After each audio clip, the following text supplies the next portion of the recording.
Hello, my lovely friends. Are you all settled in and ready for a story? Oh, this is a really special one. It's about a teeny tiny hero who went on a huge adventure way, way up in space. Let's get ready to blast off.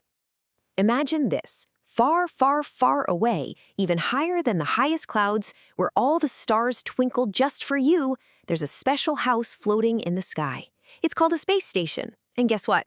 A very brave, very little bird lived there. Do you want to hear her story? All right, here we go. Our story starts with a secret. Shh, a little bitty secret hidden deep inside that big floating space station. So living up there on that space station was a very kind astronaut, and his name was Sven. Do you know what an astronaut is? They're super brave people who wear cool spacesuits and get to fly in a rocket ship all the way to space. How cool is that? And Sven wasn't alone. He worked with all of his friends up there. But Sven was hiding a little something. He had a secret friend with him right there on the space station. Who do you think it could be? Maybe a fluffy space teddy bear? Or, a little green alien? What do you think? Tell me your guess. Okay, are you ready for the big reveal? Let's meet Sven's secret friend now. It was Clarabel, a little yellow bird. Oh, look at her. Isn't she just the cutest little thing? She was a tiny canary with feathers as bright as the sun and the happiest little chirp you've ever heard. And can you believe it? Sven had secretly brought her all the way up to space with him. You know, living in space was so much fun for Clarabel because up there, everything just floats around. So Clarabel didn't just fly. Oh no, she could do magical little flips and somersaults in the air. She'd just float from one side of the room to the other like a tiny yellow feather. Can you imagine? Whee! It was like the best game ever for her. So everything was just perfect and happy. But then came one morning when something felt a little strange. You see, all the astronauts, even Sven, woke up feeling very, very sleepy. Oh my. They stretched and they rubbed their eyes, but they just couldn't stop feeling so sleepy. And their heads felt a bit funny, a little bit fuzzy. Sven started to look for his little friend. She usually woke him up with her happy singing. But her cage was all quiet. Sven started to wonder, where could Clarabel be? Now, Sven started to get a little bit worried. He started looking everywhere for his tiny friend. He just had to find out what was wrong with his little Clarabel. And then he found her.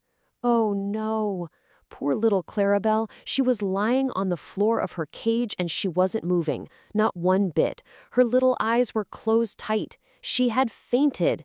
Oh, Sven's heart felt so sad and worried for his friend. But Sven and his friends had a super clever idea. They grabbed a special bottle of fresh air. It's called oxygen. And they gave Clarabel a gentle little puff to help her breathe. Everyone gathered around and watched so closely. And it worked. For a second, Clarabel opened her eyes and gave a tiny little chirp. Oh, everyone was so happy. But then, just as fast, she closed her eyes and fainted again. Oh dear, what was going on? The mystery was getting bigger and bigger.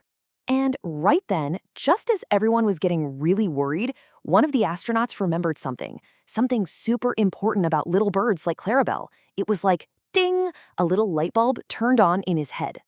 He remembered. He knew why Clarabel had fainted. It was the air. The air in the space station wasn't fresh and good to breathe anymore.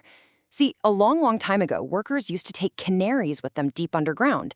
If the air was bad, the little bird would get sleepy first. It was like a little alarm bell. Clarabel was warning them. She was trying to tell them that something was wrong with the air. She was trying to save everybody.